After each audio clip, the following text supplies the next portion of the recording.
दोस्तों cyber criminals daily एक नए नए तरीके अपनाते हैं लोगों के संग साइबर क्राइम करने के। ऐसे में ही एक नए तरीके से लोगों को फ्रॉड में इन्वॉल्व करने का साइबर क्रिमिनल्स ने एक तरीका अपनाया है जिसको कहते हैं ई चालान फ्रॉड। तो दोस्तों आज इस वीडियो में मैं आपको यही बताऊंगा कि क्या है ई चालान फ्रॉड और कैसे उससे बचा जा सकता है। नमस्कार दोस्तों। मैं हूं एडवोकेट आयुष गर्ग और आप देख रहे हैं अपना YouTube channel online legal centre. Bank account fees और साइबर क्राइम से रिलेटेड और इन्फॉर्मेटिव वीडियोस देखने के लिए आप हमारी प्लेलिस्ट पर भी विजिट कर सकते हैं। तो चलिए अब बिना देर करे टॉपिक को शुरू करते हैं। दरअसल दोस्तों कोई भी अगर हमारा ट्रैफिक चालान होता है तो हमारे पास एक मैसेज आता है गवर्नमेंट की तरफ से जिसमें ई चालान वेबसाइट का लिंक होता है और उस लिंक पे हम क्लिक करके अपनी वेबसाइट पे जाकर ई चालान के अपने जो भी चालान हुए हैं उनको पे करके अपने आप को क्लियर कर सकते हैं, चालान को क्लियर कर सकते हैं। साइबर क्रिमिनल्स ने इसी को ही आधार बनाकर लोगों को फर्जी मैसेजेस करना स्टार्ट कर दिया है। इसमें होता यह है कि वो एक लिंक जनरेट करते हैं, लिंक बनाते हैं जो पेमेंट लिंक होता है, पेमेंट गेटवे का लिंक होता है और वो लिंक वो पूरा बकायदा जिस तरीके से ई चालान का मैसेज आता है, जो गवर्नमेंट मैसेज होता है, गवर्नमेंट साइट का मैसेज होता है, सेम वैसे ही मैसेजेस बनाकर वो लोगों को एसएमएस कर देते हैं। जब ये एसएमएस आता है हमारे इनबॉक्स में तो हमें लगता है कि हाँ हो सकता है कोई चालान हमारा हो गया हो और उस चालान को हम एक अच्छे नागरिक होने के नाते क्लियर कर देते हैं। आप जब भी उस मैसेज को ओपन करते हैं और उसके लिंक पे आप क्लिक करते हैं तो एक इंटरफेस खुल जाता है जो एक पेमेंट गेटवे का इंटरफेस होता है और उसको दिखाया जाता है कि एक गवर्नमेंट वेबसाइट का पेज है जिसमें आप अपने चालान का पेमेंट कर सकते हैं।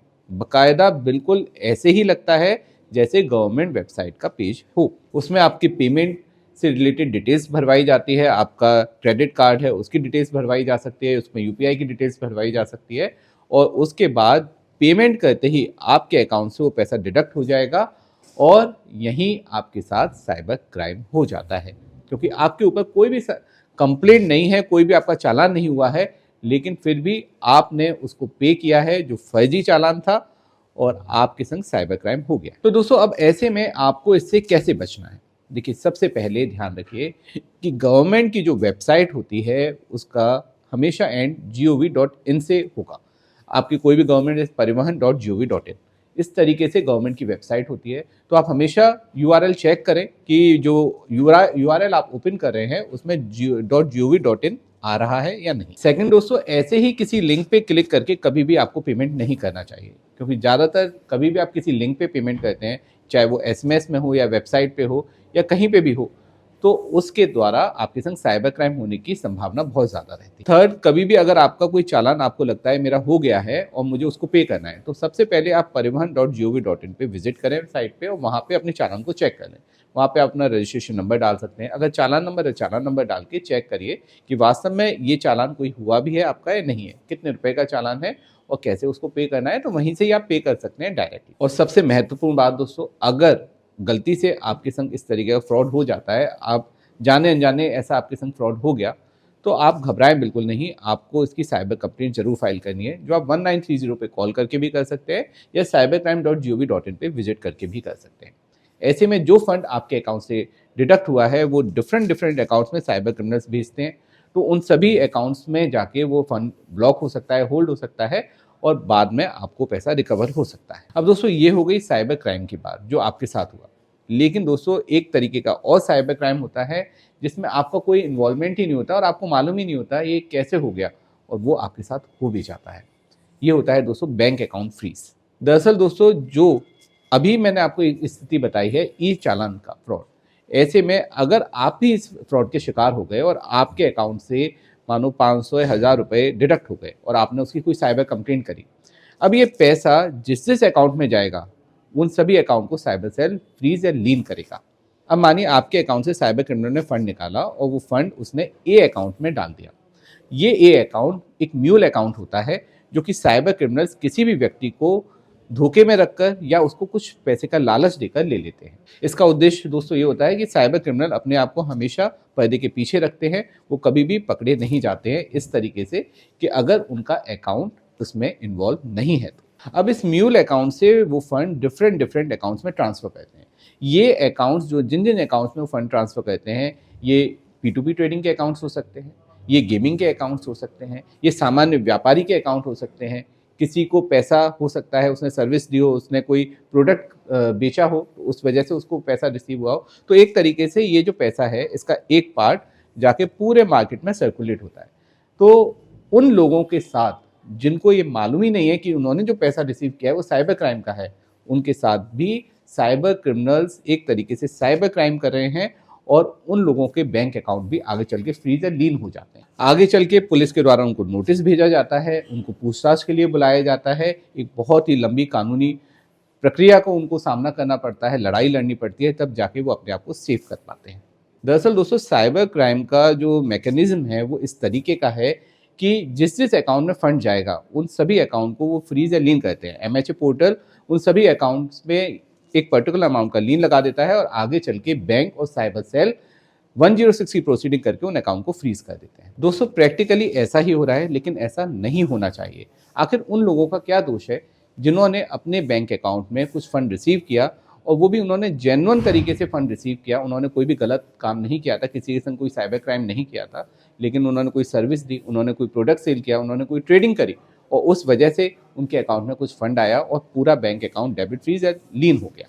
साइबर सेल से आप कांटेक्ट करेंगे तो वहाँ से एक ही उत्तर मिलेगा कि आप आइए हमारे पास साइबर सेल में और वहाँ विजिट करके अपने बयान दर्ज कराइए, हम इन्वेस्टिगेशन करेंगे, उसके बाद देखते हैं क्या होता है। लेकिन प्रैक्टिकली ये नहीं पॉसिबल हो पाता कि दिल्ली का कोई बंदा है और वो बेंगलोर जाए, वहाँ पे जाके अपने अकाउंट को अनफ्रीज कराने की प्रक्रिया करे। अगर वो यूपी का, राजस्थान का कोई बंदा है, वो केरला और तमिलनाडु जाके कैसे अपने अकाउंट को अनफ्रीज करा सकता है। तो दोस्तों हमेशा ध्यान रखें, ऑनलाइन ट्रांजेक्शन लेना व्यापार के लिए तो ज़रूरी है, लेकिन ये रिस्की भी हो सकता है। तो आप अपने सभी ट्रांजैक्शन की जो भी डिटेल्स है, जो भी उससे रिलेटेड डॉक्यूमेंट्स हैं, वो ज़रूर अपने पास रखें। अगर आप कोई सर्विस प्रोवाइडर हैं या प्रोडक्ट सेल करते हैं तो उसके जीएसटी बिल अपने पास ज़रूर रखें। अगर आप P2P ट्रेडिंग करते हैं तो ऐसे में आप उस ट्रेडिंग से रिलेटेड सारे स्क्रीनशॉट रखें और टैक्सेशन की लायबिलिटीज़ भी अपनी पूरी करें। इसके अलावा अगर आप CSC सेंटर चलाते हैं या फिर आप किसी भी तरीके से ऑनलाइन फंड रिसीव करते हैं तो उससे रिलेटेड सारे डॉक्यूमेंट्स आपके पास होने चाहिए, सारे प्रूफ आपके पास होने चाहिए, तभी आप अपने आप को आगे चल के सेव कर सकते हैं। क्योंकि दोस्तों सबसे बड़ी दिक्कत यहाँ पे यही है कि आपको नहीं मालूम जो आप फंड रिसीव कर रहे हैं वो साइबर क्राइम का है या नहीं। अगर नकली नोट होता है तो आप उसको देख के पहचान सकते हैं, लेकिन साइबर क्राइम का फंड आप कैसे पहचानेंगे। जब भी दोस्तों आपके साथ कोई भी इस प्रकार की घटना घटती है, आपके संग इस प्रकार का कोई साइबर क्राइम होता है, क्योंकि ये एक आपके संग ही साइबर क्राइम है या आपके द्वारा कोई गलत काम नहीं किया गया तो आपके साथ ही एक साइबर क्राइम है, तो ऐसे में आपको बैंक से ज़रूर कांटेक्ट करना चाहिए, डिटेल्स लेनी होगी कि साइबर सेल ने अकाउंट फीस क्या है, क्या कंप्लेंट नंबर है, और उसके बाद आपको बैंक से जो डिटेल्स मिलती है उसके आधार पर साइबर सेल से कांटेक्ट करना होगा। आप एक रिप्रेजेंटेशन साइबर सेल में ज़रूर सबमिट करें, जिससे आपके पास एक रिटन एविडेंस बनेगा कि आपने साइबर सेल ऑफिसर से बात की है, अपने सारे डॉक्यूमेंट साइबर सेल में सबमिट किए हैं, तो आपके ऊपर एकदम से कोई कार्रवाई नहीं की जा सकती है। सेकेंड, आप फिर ऑफिसर से कांटेक्ट कर सकते हैं, पर्सनली विजिट कर सकते हैं साइबर सेल में, या एडवोकेट के माध्यम से वहाँ पे विजिट कर सकते हैं, अपने डॉक्यूमेंट सारे सबमिट करें, अपने केस के बारे में सारी डिटेल्स दें और अपने अकाउंट को क्लियर करवा सकते हैं। अगर कहीं से भी हेल्प नहीं मिलती है तो कोर्ट है, आप कोर्ट से अपने अकाउंट को अनफ्रीज करा सकते हैं। इसके लिए आपको मजिस्ट्रेट कोर्ट में सेक्शन 497/503 BNS में एप्लीकेशन फाइल करनी होती है, वहाँ से ऑर्डर हो सकता है डिस्प्यूटेड अमाउंट होल्ड करके अकाउंट को चालू करने का। इसके अलावा आप हाई कोर्ट में रिट पिटिशन भी फाइल कर सकते हैं, जो मैंडेमस रिट पिटिशन होगी, यहाँ से डिस्प्यूटेड अमाउंट होल्ड करके अकाउंट को चालू करने का ऑर्डर हो सकता है। आगे अगर आप रेलिवेंट डॉक्यूमेंट सबमिट करते हैं तो डिस्प्यूटेड अमाउंट भी आपका रिलीज हो सकता है। फर्स्ट लेयर, सेकंड लेयर या मनी म्यूल के जो अकाउंट्स होते हैं उनमें दिक्कत ज़्यादातर आती है, डिस्प्यूटेड अमाउंट रिटर्न करना पड़ता है और थोड़ा आपको जो पुलिस की कार्रवाई है उसमें भी आपको सहयोग ज़रूर देना होगा और आपको हो सकता है बयान वगैरह भी अपने दर्ज कराने पड़ें।